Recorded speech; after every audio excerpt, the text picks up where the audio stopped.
നിലമ്പൂർ തിരഞ്ഞെടുപ്പ് കേരള രാഷ്ട്രീയത്തിലെ മാറ്റങ്ങൾക്കുള്ള ചുവടുവയ്പ്പാണെന്ന് കോൺഗ്രസുകാർ കരുതുന്നു. റിസൾട്ട് പ്രഖ്യാപനത്തിന് ശേഷമുള്ള കോൺഗ്രസ് നേതാക്കളുടെ പല പ്രസ്താവനകളും ഇത് ശരിവയ്ക്കുന്നു. നിരവധി ഘടകങ്ങൾ സ്വാധീനിച്ച തിരഞ്ഞെടുപ്പിൽ അൻവറിന്റെ 20,000 വോട്ടും നിർണായകമായി. അൻവർ മത്സരിച്ചില്ലായിരുന്നുവെങ്കിൽ ആ വോട്ടുകൾ എങ്ങോട്ട് പോകുമായിരുന്നു എന്നതും വിഷയമാണ്. അതൊക്കെ വെറും ചർച്ചയുടെ ഭാഗം മാത്രമായിരിക്കുകയും കൃത്യമായ വിശകലനം അസാധ്യമാകുകയും ചെയ്യുന്നതാണ് ജനാധിപത്യത്തിന്റെ ഭംഗി.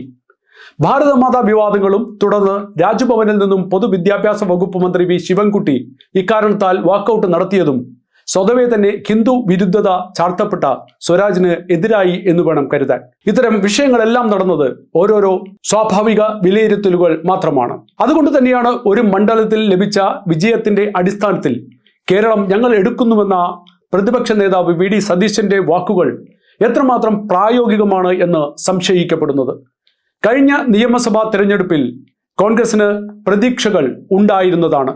പക്ഷെ സാഹചര്യം കിറ്റുകളിൽ ഒതുക്കിയ ഇടതുപക്ഷം വീണ്ടും വിജയം നേടിയപ്പോൾ കയ്യിലിരുന്ന ഒരു സീറ്റ് പോലും നഷ്ടപ്പെട്ട് BJPയും പുറന്തള്ളപ്പെട്ടു.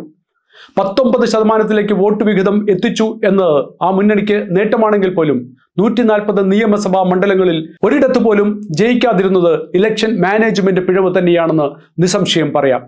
വരുന്ന നിയമസഭാ തെരഞ്ഞെടുപ്പ് അതുകൊണ്ട് തന്നെ എല്ലാ കക്ഷികൾക്കും അതീവ നിർണായകമാണ്. നിലമ്പൂരല്ല കേരളം എന്നും ഉപതെരഞ്ഞെടുപ്പല്ല സംസ്ഥാന ഭരണത്തിലേക്കുള്ള തിരഞ്ഞെടുപ്പ് എന്നും വി ഡി സതീശൻ മനസ്സിലാക്കണം.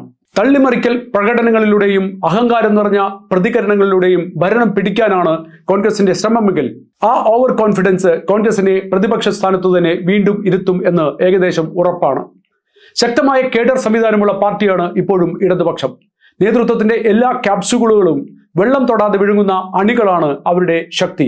സംഘികൾ, പ്രത്യേകിച്ച് ഓൺലൈൻ സംഘികൾ, നേരെ മറിച്ചാണ്.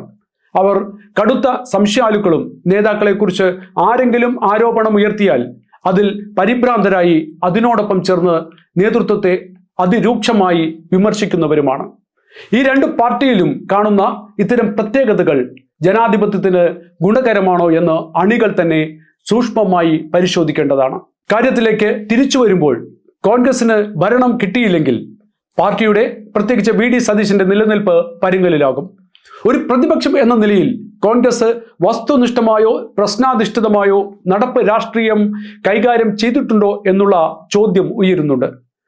ക്രിയാത്മകമായ ഒരു പ്രതിപക്ഷത്തിന് മാത്രമേ കാര്യക്ഷമമായ ഭരണകക്ഷിയിലേക്ക് പരിവർത്തനം ചെയ്യപ്പെടുവാനുള്ള കരുത്ത് ആർജിച്ചെടുക്കുവാൻ സാധിക്കുകയുള്ളൂ. പക്ഷേ കോൺഗ്രസിനെ സംബന്ധിച്ച് ഇത്തരത്തിലുള്ള യാതൊരുവിധ പ്രവർത്തനങ്ങളും സമീപകാലത്ത് നടത്തി വിജയിപ്പിക്കുവാൻ കഴിഞ്ഞിട്ടില്ല. അപ്പുറത്ത് NDA മുന്നണി നേടുവാൻ സാധ്യതയുള്ള സീറ്റുകളും നിയമസഭാ തെരഞ്ഞെടുപ്പിൽ നിർണായകമാണ്. പ്രതിഭാശാലികളായ പ്രാസംഗികൾക്കും വിഷയ അവതാരകർക്കും പഞ്ഞമില്ലെങ്കിലും അക്കൂട്ടരെ നിയമസഭാ മന്ദിരത്തിൽ എത്തിക്കുവാനുള്ള പൊളിറ്റിക്കൽ ആർജവം BJP ഈ വട്ടം നേടുമോ എന്നത് വരുന്ന തിരഞ്ഞെടുപ്പിൽ വിലയിരുത്തേണ്ട ഒന്നാണ്. പക്ഷെ ഒരു കാര്യം നിശ്ചയമാണ്, നിലമ്പൂർ കേരളത്തിന്റെ രാഷ്ട്രീയ പരിച്ഛേദം അല്ല.